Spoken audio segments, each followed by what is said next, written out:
खातून हजरात, आज हम आपको एक ऐसे बुज़ुर्ग आलिम बाअमल हस्ती से रोशनास कराएंगे। इससे पहले हमारे चैनल को सब्सक्राइब कर लीजिए ताकि आप बराबर बुज़ुर्गान दीन और औलिया वलियों से फैज़याब होते रहें। हमारा आज का मौजू है शेख अहमद फ़ारूक़ी सरहिंदी। ज़्यादातर लोग आपको मुजद्दिद अल्फ़सानी के नाम से जानते हैं। गंगा जमनी तहज़ीब का अगर आपको मरकज़ देखना है तो ये सरहिंद शरीफ में आपको देखने को मिलेगा, जहाँ एक तरफ हज़रत शेख अहमद फ़ारूक़ी सरहिंदी का रोज़ा शरीफ है तो दूसरी तरफ गुरुद्वारा फ़तेहगढ़ साहिब है। हमारे सिख भाई रोज़ा शरीफ से भी पूरी अक़ीदत रखते हैं और रोज़ा शरीफ के कामों में पूरा ताबून करते हैं। यहाँ पर सब मज़हब के लोग बग़ैर किसी भेदभाव के आते हैं क्योंकि फैज़ सभी के लिए जारी है। आपका इसम गिरामी अहमद है, लक़ब बदरुद्दीन और ख़िताब इमाम रब्बानी मुजद्दिद अल्फ़सानी है। आपकी पैदाइश 5 जून 1564 को सरहिंद में हुई। बचपन से ही आप पर विलायत के आसार नमूदार थे। आपके चेहरे मुबारक पर अजीब नूर रहता था। आपने बहुत ही कम उम्र में कुरान शरीफ हिफ्ज़ कर लिया।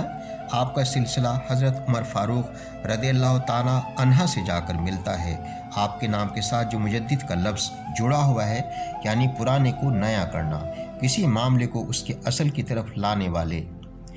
आपके आने की आमद हज़रत गौसे पाक और ख्वाजा बाक़ीबुल्लाह ने दी। आपने शरीयत, तरीक़त, हकीकत की मिसाल पेश की।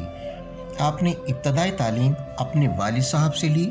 आप अपने वालिद अब्दुल अहद से चिश्तिया और क़ादरिया सिलसिले में बैत हुए।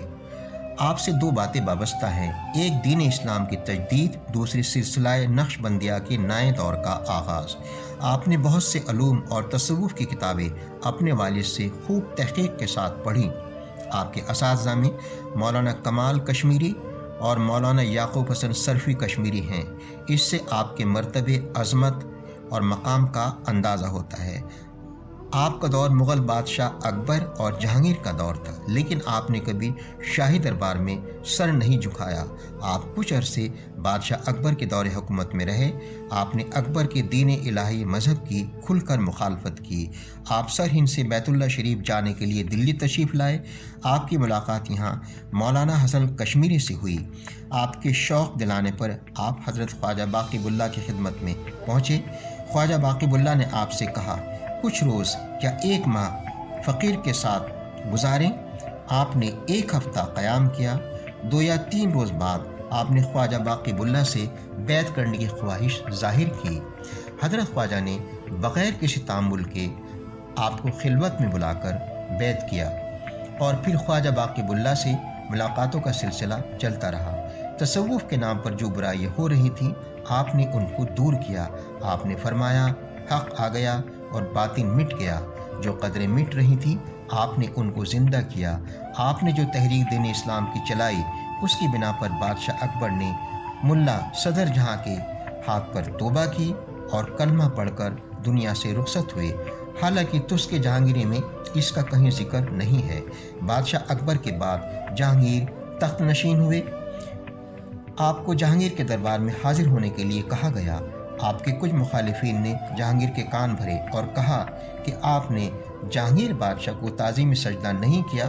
इस पर बादशाह नाराज़ हुआ और 1 साल के लिए ग्वालियर के किले में आपको कैद कर दिया।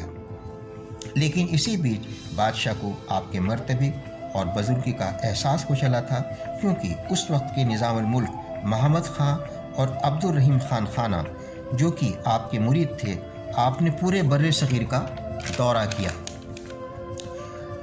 आपकी काफ़ी शोहरत फैल चुकी थी। आपका असर अंगेज शख्सियत और शोहरत जहांगीर के लिए परेशान कुन थी। साथ ही आपके मुरीदों ने कहा कि आप शेख मुजद्दिद अल्फ़सानी को छोड़ दीजिए, वरना हम बगावत कर देंगे। इस तरह से बादशाह के मिजाज में तब्दीली आई और बादशाह ने आपकी रिहाई का हुक्म दिया। अचानक जहांगीर के मिजाज में तब्दीली आई। आपके मकतूबात से भी वाज़ेह होता है कि आपकी मुलाकात बादशाह से हुआ करती थी और वो आपके बयानात को सुना करता था और आपसे अक़ीदत हो चली थी। एक बार बादशाह बीमार हुआ तो दुआ की दरख्वास्त की। आपने बादशाह से कुछ अहद लेकर दुआ की और बादशाह का मर्ज़ ठीक हो गया। जहांगीर ने अपने वज़ीर आसिफ जा से कुछ हदिया भिजवाया। आपने इनकार कर दिया और कहा, फ़कीर का अल्लाह पर तवक्कुल है। آپ کا ماننا ہے کہ عالم کو اپنے ہاتھ سے تقوی و اخلاص کو نہیں چھوڑنا چاہیے۔ آپ کے سلسلہ نقش بندیہ کی اہمیت اس لیے بھی ہے کہ اس نے ہندوستان کے سیاسی انقلاب کو متاثر کیا۔ آپ کا تمام عمل کھانا پینا سونا سنت کے لیے تھا۔ آپ کی دینی خدمات کو بھلایا نہیں جا سکتا ہے۔ آپ نے 7 رسائل اور 3 دفتر مکتوبات کا ذکر کیا ہے۔ آپ نے شریعت پر زیادہ زور دیا ہے، نہ کہ طریقت پر، کیونکہ قیامت کے روز شریعت پر زیادہ پوچھ ہوگی۔ آپ خود ایک عالم بعمل تھے۔ آپ نے فرمایا، بے شک قیامت کے دن لوگوں میں سب سے زیادہ عذاب کا مستحق وہ عالم ہے جس کو اللہ نے اس کے علم سے کچھ نفع نہیں دیا۔ آپ نے فرمایا، دنیا کی محبت سے اپنے کو دور رکھو، آخرت کا خوف ہونا چاہیے، حکام کی اصلاح کرنا۔ آپ نے قرآن شریف حدیث پر عمل کرنے کی تلقین پر زور دیا۔ آپ نے فرمایا کہ طاقت کا جواب طاقت سے نہ دیا جائے بلکہ حکم الہی پر صبر کرتے ہوئے وقت گزارا جائے۔ خواجہ باقی اللہ کو غیبی ذریعے سے آپ کے مرتبے کا پتہ چل گیا تھا۔ آپ نے فرمایا، جب میں آپ کے شہر سرہند میں اترا تو مجھے دکھایا گیا کہ تو قطب کے قریب اترا ہے، اور مجھے اس قطب کا حلیہ بھی دکھایا گیا۔ جو ہی فقیر نے تمہیں دیکھا تو تمہارا حلیہ اس حلیے کے عین مطابق تھا۔ حضرت خواجہ نے اپنے مرید فقیر نعمان سے فرمایا کہ میاں شیخ احمد کی خدمت کو اپنی سعادت سمجھو، اور خواجہ باقی اللہ نے فرمایا کہ میاں شیخ احمد ایسے آفتاب ہیں کہ ہم جیسے ہزاروں ستارے ان کے دامن میں گم ہیں۔ آپ کی وفات 28 صفر 1034 ہجری یعنی 10 دسمبر 1624 کو ہوئی۔ آج بھی آپ کا لنگر جاری ہے۔ ہر خاص و عام کے لیے 3 دن تک کھانا اور رہنا بالکل مفت ہے۔ ہماری آپ سے معدبانہ گزارش ہے کہ ان بزرگوں کے راستے پر چل کر آپ اپنی زندگی کو بہت آسان بنا سکتے ہیں۔ ہم آپ کے لیے دعا گو ہیں۔ ہمارے چینل کو سبسکرائب کریے، لائک کریے اور شیئر کریے۔